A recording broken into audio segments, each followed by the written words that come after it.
Hi friends, welcome to மூன்று முடிச்சு promo. இன்றைக்கி நம்ம மூன்று முடிச்சு சீரியலில் என்ன விறுவிறுப்பான விஷயம் அப்படின்னு பார்க்கறதுக்கு முன்னாடி நம்ம சேனலை சப்ஸ்கிரைப் பண்ணலை அப்படின்னா மறக்காமல் சப்ஸ்கிரைப் பண்ணிக்கோங்க. இப்போ வாங்க அந்த விறுவிறுப்பான விஷயம் என்ன அப்படின்னு சொல்லிட்டு நம்ம பார்த்துடலாம். நம்ம நந்தினிக்கு ஆல்ரெடி சூர்யா சாரை பிடிச்சிடுச்சிங்க. இது பார்த்தா அதுக்குன்னு விஜய் வந்து நிறைய விஷயம் சொல்கிறாங்க. அதனால நம்ம நந்தினி மனசுக்குள்ளே எவ்வளோ பெரிய தாக்கத்தை உண்டாக்குது அப்படின்னு சொல்லிட்டு தாங்க இந்த வீடியோவில் நம்ம பார்க்க போகிறோம். இப்போ என்ன நடக்குது அப்படின்னு பார்த்தீங்கன்னா, நந்தினி எப்படியோ நல்லபடியாக வீட்டுக்கு வந்துட்டாங்க. வீட்டுக்கு வந்தது மட்டும் இல்லாமல் அருணாச்சலையா எதனா இனிப்பு செய்யுமா அப்படின்னு சொல்லிட்டு சொன்னதுக்காக நம்ம நந்தினி இப்போ தடபுடலா நல்ல நறுமணத்தோட கேசரி வந்து செஞ்சிட்டு இருக்காங்க. இந்த சமயத்தில் தான் விஜய் வீட்டுக்குள்ளே வர்றாங்க. விஜய் வீட்டுக்குள்ளே வந்ததுமே வந்துட்டு, எனக்கு ஏன் நந்தினி அது வாங்கிட்டு வரல இது வாங்கிட்டு வரலான்னு கேட்கும்போது நடந்த எல்லா விஷயத்தையுமே நம்ம நந்தினி சொல்கிறாங்க. ஒன்றும் விடாமல் சூர்யா சார் மட்டும் இல்லை அப்படின்னா என் வாழ்க்கையே போயிடுங்க்கா. நாங்கள் ஜெயிலில் இருக்கிறது கூட எனக்கு பிரச்சனை இல்லை.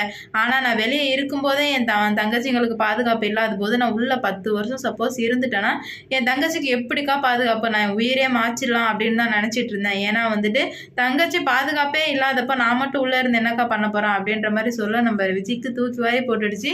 என்ன நந்தினி சொல்ற, இவ்வளோ நடந்திருக்கா அப்படின்ற மாதிரி கேட்க, ஆமாக்கா நல்ல வேலை சூர்யா சார் கடவுள் மாதிரி எங்க வந்து காப்பாத்தினாரு. சூர்யா சார் மட்டும் இல்லைன்னா எல்லாமே முடிஞ்சு போயிருக்கும். இதுக்கு என் குடும்பம் எல்லாமே நேரம் அழிஞ்சு போயிருந்துருக்குங்க்கா அப்படின்ற மாதிரி சொல்கிறாங்க. அப்பாவும் சொல்லிட்டாங்க, நீ மட்டும் போலீஸ்குள்ளே தப்பி போயிட்டேன்னா நானும் உயிரை விட்டுருவோமா அப்படின்ற மாதிரி சொல்லிட்டாங்க. எனக்கு என்ன பண்ணுறதுனே தெரியாமல் தான் உட்காந்துருந்தேன். அதனால தான் வந்து சூர்யா சார் எப்படியோ வந்து காப்பாற்றிட்டாரு. அது மட்டும் இல்லாமல் அவருக்குள்ளே இவ்வளோ ஒரு நல்ல கேரக்டர் இருக்குன்னு எனக்கு இது நாள் வரைக்கும் தெரியவே இல்லைக்கா. இப்போ தான் இந்த ஊருக்கு போனதுலேருந்து அவர் நடந்துக்கிட்ட விதம் எல்லாமே வந்துட்டு டிஃப்ரெண்ட்டாக இருந்தது. பார்க்கவே வந்துட்டு நல்லா இருந்ததுக்கா.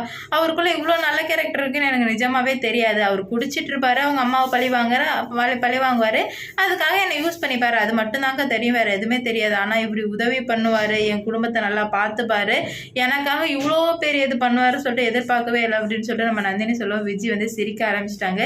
என்னக்கா நான் இவ்வளோ சொல்லிட்டு இருக்கேன், நீங்கள் சிரிக்கிறீங்க அப்படின்னு சொல்லிட்டு சொல்லும்போது, உனக்கு சூர்யா கேரக்டரை பற்றி இன்னும் முழுசாக தெரில நந்தினி. ஆனால் நீ முழுசாக தெரிஞ்சுக்கிட்ட அப்படின்னா கண்டிப்பாக அவரை வந்து உனக்கு ரொம்ப பிடிக்கும். ஏன்னா அவர் அப்படி ஒரு கேரக்டர். ஏதோ முன்னாடி ஏதோ நடந்ததுக்காக மட்டும்தான் அவர் இப்படி மாறி இருக்காரு. இந்த வீட்டில் உள்ள ஆளுங்களும் இந்த சூழ்நிலை மட்டும்தான் அவரை வந்து இப்படி வச்சிருக்கு. கண்டிப்பாக உங்கள் ஊரில் பார்த்தல அவர் எப்படி இருந்தார் அப்படின்னு, அந்த மாதிரி இங்கே அன்பு கிடச்சிச்சின்னா அவர் கண்டிப்பாக மாறுவார். நீ அவர்கிட்ட இன்னும் க்ளோஸாக பழகிப்பார், அவர் உனக்கு ரொம்ப ரொம்ப பிடிக்கும் அப்படின்னு சொல்லும்போது நம்ம நந்தினிக்கு பயம் வந்துடுது. என்னடா இது பண்ணதுக்கே நம்ம நந்தினிக்கு சூர்யா சாரை பிடிச்சிடுச்சு, இதில் வேற இன்னும் க்ளோஸாக பழகி பார்த்தோம் அப்படின்னா கண்டிப்பாக பிடிச்சிட போது. நம்ம இருக்கிறது இன்னும் கொஞ்ச நாள் தான், அதனால் அப்படியே இருந்துட்டு போகணும் அப்படின்னு சொல்லிட்டு மனசுக்குள்ளே நினைக்கிறாங்க. உடனே விஜய்கிட்ட அதெல்லாம் வேணாங்க்கா, நான் வந்துட்டு இருக்கிற மாதிரியே இருந்துக்கிறேன், இதுவே போதும். அப்புறம் க்ளோஸ் ஆகி அன்புக்குன்னு வச்சுட்டேன் அப்படின்னா சுந்தரவல்லி அம்மா ஏற்கனவே என்னை பார்த்தாலே காண்டாவாங்க. இதில் அந்த மாதிரிலாம் நடந்தால் ரொம்ப ரொம்ப டென்ஷன் ஆகிடுவாங்கக்கா அப்படின்ற மாதிரி சொல்கிறாங்க. பாப்பா என்ன நடக்க போகுது அப்படின்னு சொல்லிட்டு. இந்த வீடியோ பிடிச்சிருந்தா லைக் பண்ணுங்கள், ஷேர் பண்ணுங்கள், கமெண்ட் பண்ணுங்கள். இது போன்ற வீடியோ சீரியல் அப்டேட் தெரிஞ்சுக்க நம்ம சேனலை மறக்காமல் சப்ஸ்கிரைப் பண்ணிக்கோங்க.